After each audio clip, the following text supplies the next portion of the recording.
Many Western countries have been placing very heavy restrictions on Africans visiting their countries. Before traveling to any Western country, you need to file a lot of documents. They do a lot of background checks about you, which take months and in some cases years to process. And at the end of the day, even if everything checks out, they still deny you a visa. Whereas someone from the West doesn't even require a visa to come to Africa. They just board a plane anytime they feel as to visit Africa and just enjoy their time and go back to their home countries. I think many Africans can relate to this. With that regard, Vladimir Putin wants to change things. Lately, he has been the most popular leader in his country, has been the most popular that African leaders have been deciding to choose over the West. His growing popularity in Africa has been making African countries start kicking out the West and even canceling business deals and siding with Russia. This can be seen especially in the case of Burkina Faso and Niger, where Russia has signed so many deals, including military deals. Now Russia is not just making a small, but rather a big one, as they want to make Russia visa-free for all African countries. What does this mean? This means that as an African, you can just book a plane ticket and fly to Russia without anyone asking you any questions. This move by Russia will help in bilateral relations between Africa and Russia. Africans will easily move and do business with Russia.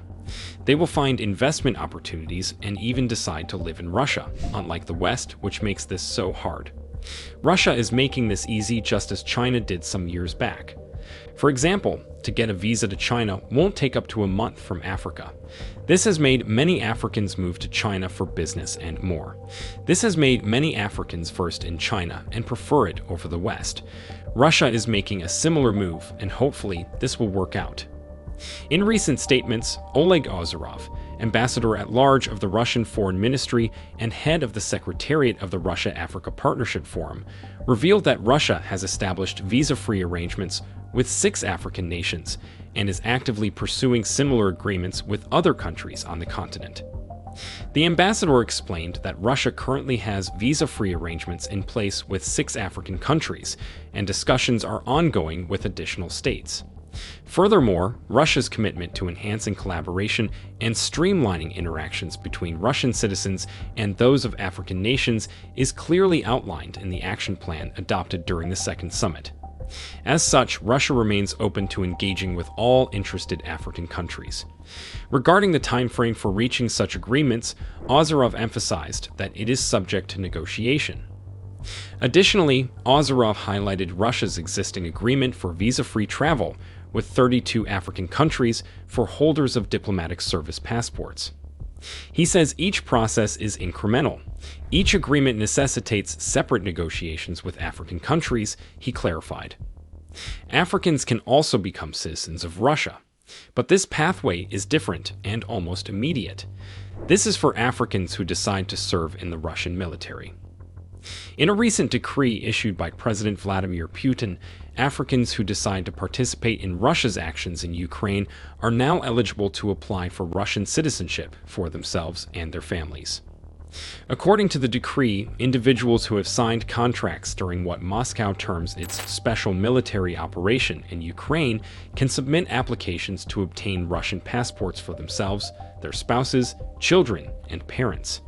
These applicants must provide documentation proving their commitment to serving for a minimum of 1 year. The decree extends to those who have entered agreements with the regular armed forces or other military formations, a category that may include groups like the Wagner mercenary organization.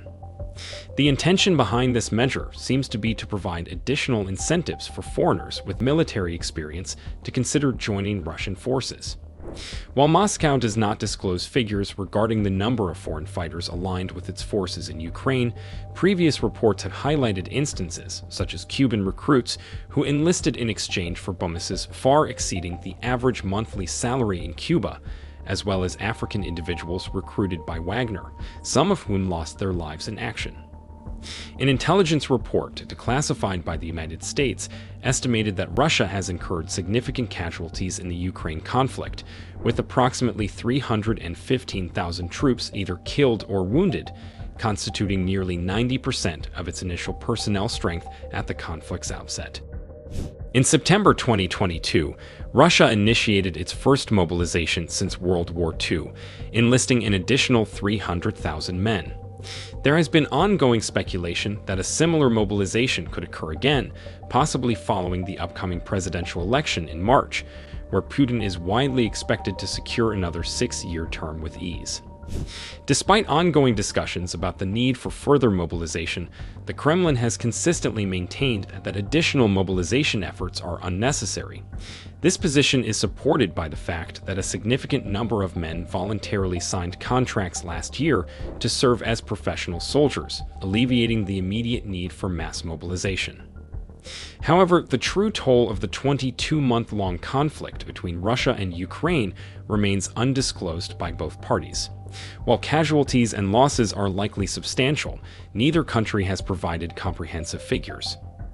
In response to the ongoing conflict and the potential need for additional manpower, Ukrainian President Vladimir Zelensky recently revealed that his military had proposed mobilizing an additional 450,000 to 500,000 individuals. This suggests that there may still be perceived gaps in the country's military capacity that need to be addressed. Furthermore, the Ukrainian parliament has taken steps to review a contentious piece of draft legislation aimed at tightening and expanding mobilization rules. This indicates a broader discussion within Ukraine about the mobilization process and the nation's preparedness in the face of ongoing hostilities. Overall, while the Kremlin asserts that current levels of mobilization suffice, the situation remains fluid, with Ukraine considering measures to bolster its military capabilities in response to the enduring conflict with Russia. Did you find this video informative? Be sure to hit that like button and don't forget to subscribe.